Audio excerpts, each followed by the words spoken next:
नमस्कार श्रोते हो. स्त्री ही फक्त कुटुंबाची जबाबदारी वाहणारी नाही, तर संपूर्ण समाजाची ताकद आहे. तिच्या शिक्षणात, स्वावलंबनात आणि आत्मविश्वासात समाजाच्या प्रगतीचं खरं बळ दडलंय. म्हणूनच स्त्री सक्षमीकरण म्हणजे तिच्या क्षमतेला योग्य संधी देणं आणि समानतेने तिला उभं करणं. स्त्री सक्षम झाली तर कुटुंब सक्षम होतं आणि कुटुंब सक्षम झालं की देशही प्रगत होतो. याविषयी चर्चा करण्यासाठी आपल्या आकाशवाणीच्या स्टुडिओमध्ये फिजा मकानदार आलेल्या आहेत. त्या विविध सेवाभावी संघटनेच्या माध्यमातून तसंच कला, क्रीडा आणि महिला सक्षमीकरण या विविध क्षेत्रांमध्ये कार्य करतात. फिजाजी, तुमचं स्वागत आहे. नमस्कार. नमस्कार. महिला सक्षमीकरण म्हणजे काय? महिला सक्षमीकरणामुळे समाजात कोणते सकारात्मक बदल घडले?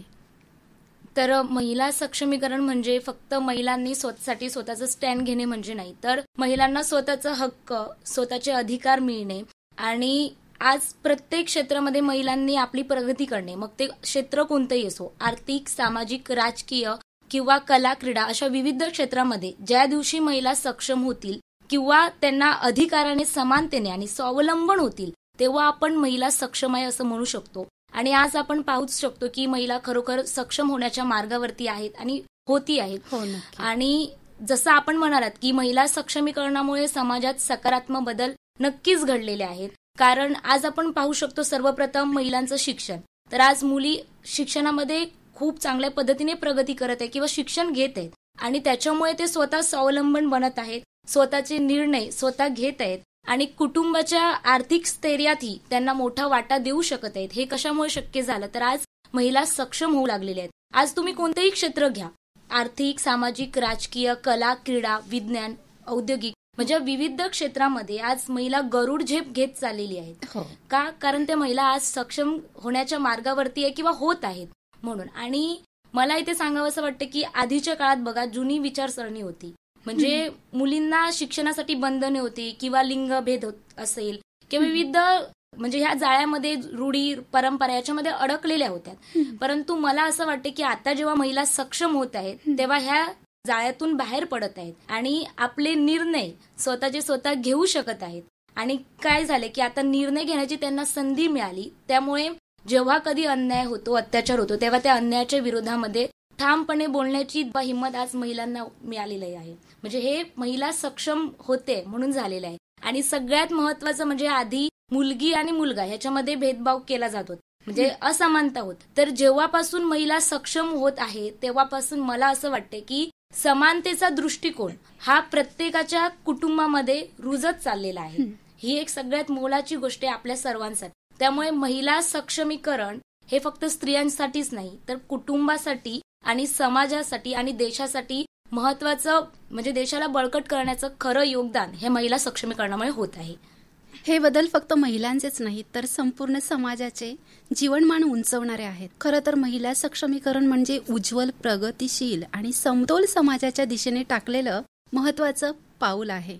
महिला सक्षमीकरण याविषयी आत्ताच तुम्ही बोललात, तर शिक्षण महिलांच्या आयुष्यात कसं परिवर्तन घडवते? तर शिक्षण हे मला वाटतं महिलांच्या आयुष्यातली खरा दीपस्तंभ आहे. कारण बघा, पूर्वीच्या काळी महिलांना चूल आणि मूल या वर्तुळाभोवतीच ठेवलं गेलं होतं. परंतु जेव्हा आपल्या देशातील सर्वात पहिल्यांदा सावित्रीबाई फुले यांनी हातात पुस्तक घेतलं, महात्मा ज्योतिबा फुले यांनी त्यांना साथ दिली आणि तेव्हापासून महिलांच्या शिक्षणाची क्रांती घडली आणि महिलांच्या शिक्षणाचा प्रवास सुरू झाला. आणि शिक्षण हे वाघिणीचं दूत आहे. जो कोणी पाषाण करेल तो गुरगुरल्याशिवाय राहत नाही. आणि आज शिक्षणामुळे खरंच वाघिणी तयार झालेल्या आहेत. म्हणजे अगदी देशाच्या सर्वोच्च पदावरापासून बघितलं आणि आज जिल्ह्याच्या सर्वोच्च अधिकारी म्हणजे जिल्हाधिकारी सुद्धा एक महिला आहेत. म्हणजे हे कशामुळे शक्य झालं? तर केवळ त्यांच्यापर्यंत हे शिक्षण मिळालं. आणि शिक्षणामुळे सगळ्यात महत्वाचं म्हणजे महिलांना आज समाजामध्ये समानतेची वागणूक मिळालेली आहे.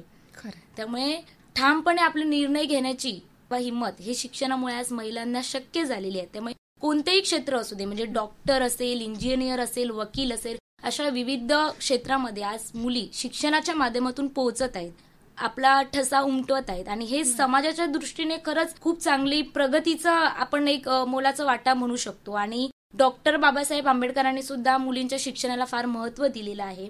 ते म्हणतात knowledge is most powerful weapon in the world, म्हणजे शिक्षण हे जगातील सगळ्यात मोठं शस्त्र आहे. त्यामुळे त्या शस्त्रासोबत आपल्याला जगता आलं पाहिजे, वाढता आलं पाहिजे. आणि नक्कीच आज मुली ज्या पद्धतीने झेप घेत आहेत, एक उंच पदावरती पोहोचत आहेत, ते केवळ शिक्षणामुळेच पोहोचत आहेत. आणि म्हणून मला असं वाटतं की मुलींचं शिक्षण हे त्यांच्यापुरतीच नाही तर संपूर्ण समाजाला, कुटुंबाला प्रगतीचा पाया आपण मानू शकतो.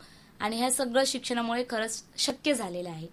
थोडक्यात काय तर शिक्षण हे महिलांच्या आयुष्यात स्वतंत्र प्रगती आणि सन्मानाचं दार उघडते असं म्हणावं लागेल. हो. महिला स्वतःच्या क्षमतांवर विश्वास ठेवायला सुरुवात केल्यावर काय परिणाम दिसून येतात? जेव्हा महिला आपल्या स्वतःच्या क्षमतांवर विश्वास ठेवायला लागतात तेव्हा त्यांच्या आयुष्यातला खरा परिवर्तनाचा प्रवास सुरू होतो असं मला वाटतं. कारण जेव्हा ते स्वतःच्या क्षमतांवर विश्वास ठेवतात तेव्हा त्यांच्यामध्ये एक ताकद, एक ऊर्जा निर्माण होते. ते चांगलं शिक्षण घेतात, केवळ फक्त शिक्षण घेऊन थांबत नाही, करिअर घडवतात. आणि करिअर ते स्वतःपुरतीच घडवत नाही तर संपूर्ण कुटुंबाला आणि समाजामध्ये त्यांचा एक नवा आदर्श निर्माण होतो. आणि ते खूप महत्वाचं आहे. आणि हे कधी शक्य होतं जेव्हा महिला स्वतःच्या क्षमतांवरती विश्वास ठेवते. आज आपण पाहू शकतो कल्पना चावला सगळ्यात पहिली महिला अंतराळवी, जमिनीपासून ते चंद्रापर्यंतचा प्रवास ते करू शकल्या. का? कारण त्यांनी स्वतःच्या क्षमतांवरती विश्वास ठेवला. आणि जेव्हा आपण स्वतःच्या क्षमतांवरती विश्वास ठेवू तेव्हा जिद्द, चिकाटीने अजून चांगल्या पद्धतीने काम करू शकतील. आणि आज आताच्या घडीला मुली कोणत्याही क्षेत्रात कमी नाहीये. आपला ठसा उमटवत चाललेला आहे. मग औद्योगिक क्षेत्रात असेल, व्यवसायाच्या दृष्टीने असेल, तर विविध क्षेत्रामध्ये आज मुली पुढे जात आहेत. त्यांनी स्वतःच्या क्षमतांना विश्वास ठेवलेले आहेत. आणि हे समाजाच्या दृष्टीने आणि कुटुंबात सगळ्यात महत्वाचं आहे, मुलींनी स्वतःवरती विश्वास ठेवणं. आणि म्हणूनच महिलांचा म्हणजे आत्मविश्वास हे केवळ त्यांच्यासाठीच नाही तर कुटुंबासाठी, देशासाठी, समाजासाठी प्रगतीचा पाया आहे. की आजच्या माध्यमातून मुलींनी स्वतःच्या क्षमतांवरती विश्वास ठेवला पाहिजे, त्यांनी ती ताकद दाखवली पाहिजे. आणि जेव्हा दाखवल तेव्हा समाज नक्कीच तिच्या पाठीशी खंबीरपणे उभा राहणारच आहे. महिला स्वतःच्या क्षमतांवर विश्वास ठेवतात तेव्हा त्यांचे जीवन आणि समाज दोन्ही अधिक सक्षम, प्रगतिशील आणि प्रेरणादायी होतात. आर्थिक स्वावलंबनामुळे महिलांचं आयुष्य कसं समृद्ध होतं? आर्थिक स्वावलंबन किंवा आर्थिकदृष्ट्या महिला सक्षम होणं हे केवळ त्यांच्यासाठीच नाही तर कुटुंबाच्या आणि समाजाच्या प्रगतीसाठी सगळ्यात महत्वाचं योगदान आहे. कारण जेव्हा एखादी महिला आर्थिकदृष्ट्या सक्षम होते तेव्हा तिच्यामध्ये आत्मविश्वास वाढतो, तिला निर्णय घेण्याची संधी निर्माण होते. आणि हे कुटुंबासाठी आणि समाजासाठी सगळ्यात महत्वाचं आहे. कारण जेव्हा एखादी महिला कुटुंबामधील कमवते तेव्हा तिच्या कमवण्यातून जे उत्पन्न मिळतं ते उत्पन्न ती आपल्या कुटुंबाच्या मुलांच्या शिक्षणासाठी असेल, आरोग्यासाठी असेल किंवा कुटुंबाची काळजी घेणे. आणि एवढंच नाही तर कुटुंबाचा राहणीमानाचा दर्जा सुद्धा आज सुधारलेला आहे. आणि का शक्य झालं की जेव्हा महिला आर्थिकदृष्ट्या सक्षम होते. आणि खरंच आहे की जेव्हा एखादी महिला सक्षम होते तेव्हा ती आपल्यासोबत इतर महिलांनाही पुढे घेऊन येते, ती तेवढ्यापुरतीच थांबत नाही. आता अनेक उद्योगधंदे आहेत, आपण पाहू शकतो की बचत गट असेल, बचत गटाच्या माध्यमातून महिलांनी स्वतःचा व्यवसाय सुरू केला. म्हणजे एक महिला 10 महिलांना आणून सक्षम करते. ही समाजाच्या दृष्टीने खूप चांगली महत्वाची गोष्ट आहे. त्यामुळे आर्थिकदृष्ट्या महिला सक्षम होणे हे देशाचं उज्ज्वल भविष्य आहे असं वाटतं. आणि जास्तीत जास्त महिला आज आपण पाहू शकतो आर्थिकदृष्ट्या सक्षम होत आहे बऱ्यापैकी. म्हणजेच आर्थिक स्वावलंबन महिलांच्या आयुष्याला सुरक्षितता, सन्मान आणि समाधान देतं असं म्हणता येईल. ग्रामीण भागात महिला सक्षमीकरणासाठी कोणत्या उपक्रमांनी त्यांना प्रेरणा मिळू शकते? ग्रामीण भागामध्ये म्हणजे आता जर आपण पाहिलं तर ग्रामीण भागामध्ये सुद्धा आता महिला सक्षम होण्याच्या मार्गावरती चालत आहेत किंवा दिशेने चालत आहेत. कारण आज आपण पाहू शकतो की ग्रामीण भागामध्ये स्वयंसहायता गट असेल, बचत गट असेल, म्हणजे ह्या विविध माध्यमातून महिला सक्षम होत आहे आर्थिकदृष्ट्या. आणि उमेद ही जी संकल्पना आहे, उमेद नावच त्याचं उमेद असल्यामुळे प्रत्येक महिलांना ती उमेद निर्माण होते. आणि त्यामुळे आज महिला चांगल्या आपला रोजगार किंवा चांगला व्यवसाय करू शकतात. म्हणजे अशा जर विविध स्वयंसहायता बचत गट ज्या भागामध्ये अजून पोहोचल्या नाहीत त्या भागापर्यंत जर पोहोचल्या तर नक्कीच महिला अजून आर्थिकदृष्ट्या पण सक्षम होतील, शैक्षणिक दृष्ट्या पण सक्षम होतील. परंतु बऱ्यापैकी आता पोहोचलेले आहेत. नाही म्हटलं तरी ग्रामीण भागामध्ये 90% तर बचत गट पोहोचलेलेच आहेत.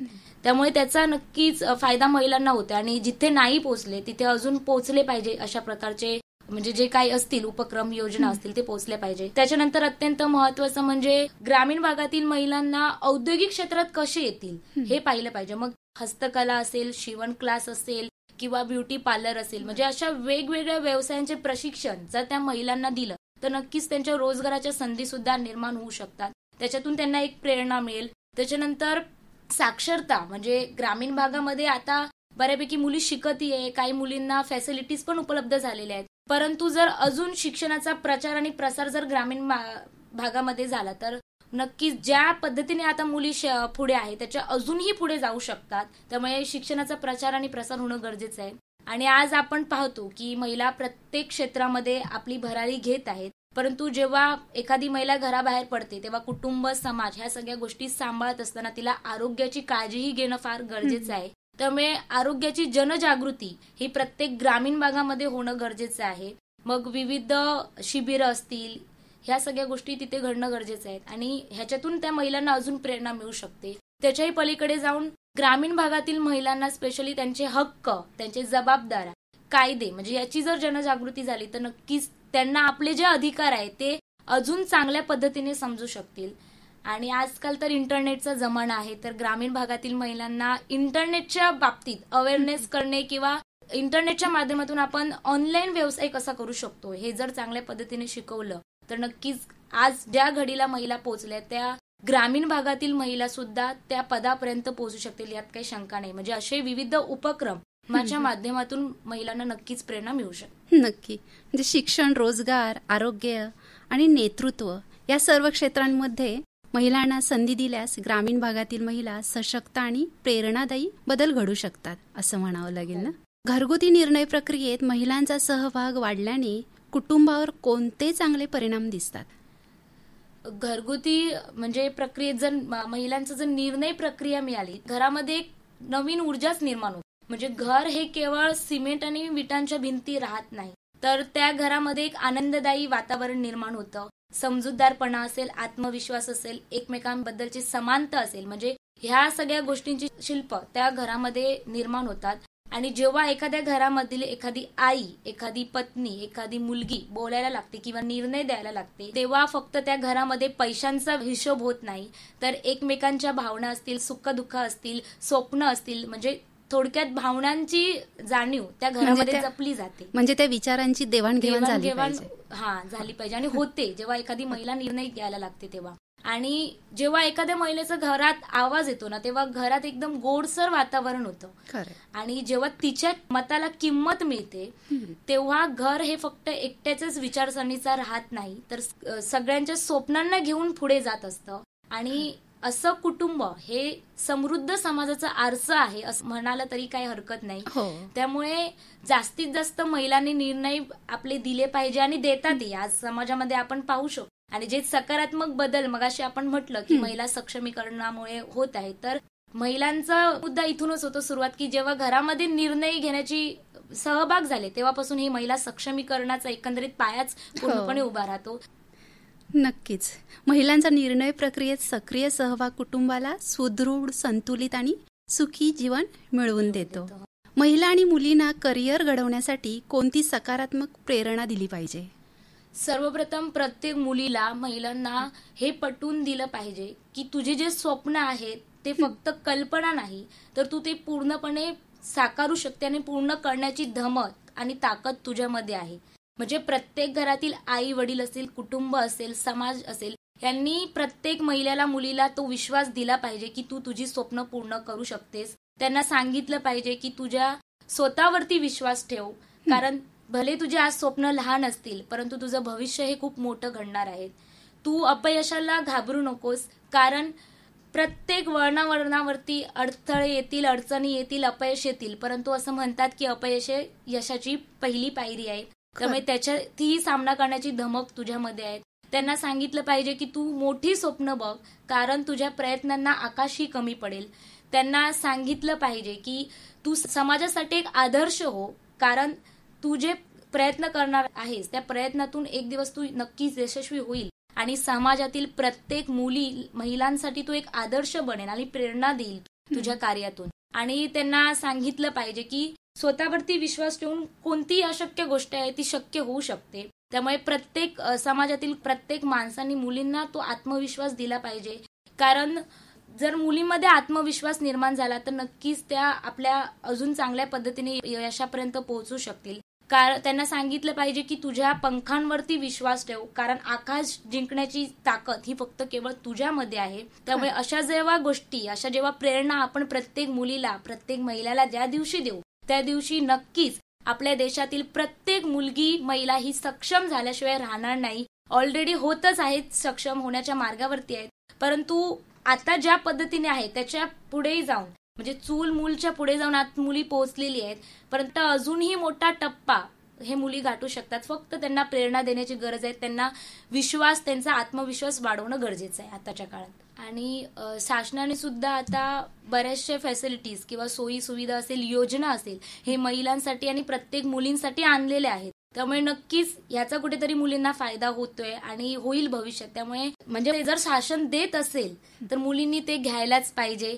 कारण मी आलेली संधी ही कधी सोडायचे नसते. कारण आचार्य विनोबा भावे म्हणतात, जेव्हा जेव्हा संधी दार ठोठावते तेव्हा त्वरित दार उघडावं, कारण संधी व्यतिरिक्त कर्तृत्व काय कामाचं नाही. म्हणजे आज तुमच्याकडे जर नेतृत्व असेल, कर्तृत्व असेल, परंतु जर तुमच्याकडे संधी आली आणि तुम्ही जर घेत नसेल तर त्याचा काहीच फायदा नाही. त्यामुळे आलेली संधी घ्या. नक्कीच भविष्यात कर्तृत्व, नेतृत्व, दातृत्व याचा त्रिवेणी संगम मिळून एक महिला काय करू शकते हे त्याच्यातून दिसून येऊ शकेल. आणि अशा पद्धतीने महिलांनी या आलेल्या संधीचं सोनं करा. त्यासाठी कुटुंब असेल, समाज असेल, शासन असेल, ह्या सगळे जण द्यायला आहेत, सोबत आहेत.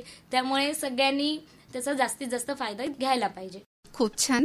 यामधून असं दिसून येतं की महिला आणि मुलींना शिक्षण, आत्मविश्वास, स्वावलंबन आणि प्रेरणादायी उदाहरण दिल्यास त्यांचं करिअर घडवण्याचा मार्ग उजळतो.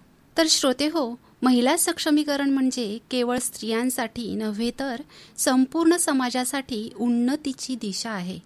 जेव्हा एखाद्या स्त्रीला तिच्या क्षमतांचा योग्य सन्मान आणि संधी मिळते तेव्हा ती स्वतःच नाही तर संपूर्ण कुटुंब आणि समाजाला उंचीवर घेऊन जाते. फिजाजी, तुम्ही इथे आलात आणि महिला सक्षमीकरण याविषयी माहिती दिली त्याबद्दल आभार. धन्यवाद. धन्यवाद.